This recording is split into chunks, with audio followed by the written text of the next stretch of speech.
Barely days after welcoming her newborn, Daisy Sergon suffered a life-threatening stroke.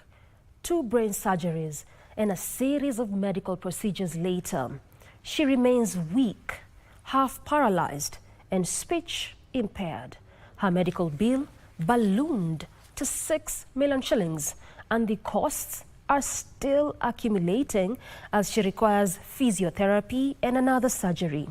This state of affairs has left her family financially drained, and they are now appealing to well-wishers to assist them in clearing the bill and give Daisy a fighting chance to reunite with her baby.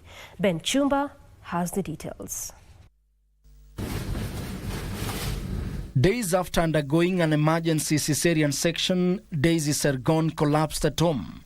The young mother had suffered a stroke. What followed was a frantic race through hospitals, 2 brain surgeries, and weeks in the intensive care unit. Her husband, Chris, remembers vividly the events of that morning that changed their world. Early morning of 24th May, when Daisy complained of feeling some dampness in the left side, and little did I know that there were signs of stroke. So within a few minutes, I went back to check on Daisy, and I found her lying on the floor, having collapsed. She had suffered a stroke on the left side.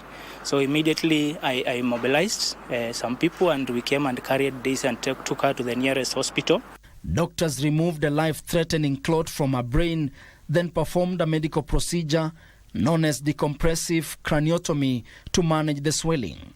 To ensure that they allow the brain time to swell so that it can swell to its maximum and then start healing. So that involved removing some part of her skull, which was kept aside until she heals, which up to today is still kept aside. And so that again prompted her to be taken back again to ICU. The surgery saved her life, but left her with a huge medical bill depleting the family's resources. The bill now is over 7 million, and the 700,000 for the insurance has covered that. And then we got an approval from SHA for the procedure that was done for her for 336,000. So we have tried as a family as well. We have raised some part of the bill, around 1.5 million Kenya shillings, but Daisy is still held up in the hospital because of the balance of around 4.7 million.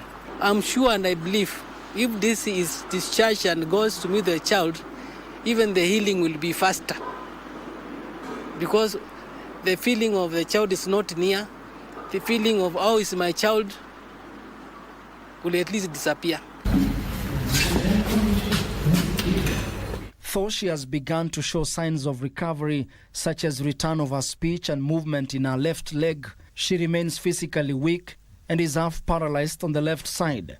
We are expecting that she will get to go home to continue with the home-based care, but then after 2 months, she's coming back for another procedure. They call the cranioplasty. That is now to return the part of the skull that had been taken away for the brain to heal. With her journey to recovery far from over, the family is pleading for financial aid to settle her medical bill. Please, well-wishers, we beg you, and I know and I trust you love our feelings and the support. The baby will be grateful for the help that you have offered so that she can be reunited with her mother. They need to support that anybody will put in through to assist the mother, at least to go and be close to the child to feel the warmth of the mother. I know, even if we say thanks, it would be enough. To support Daisy, send your contributions to pay bill number 538-2066. 538-2066. Account number, your name.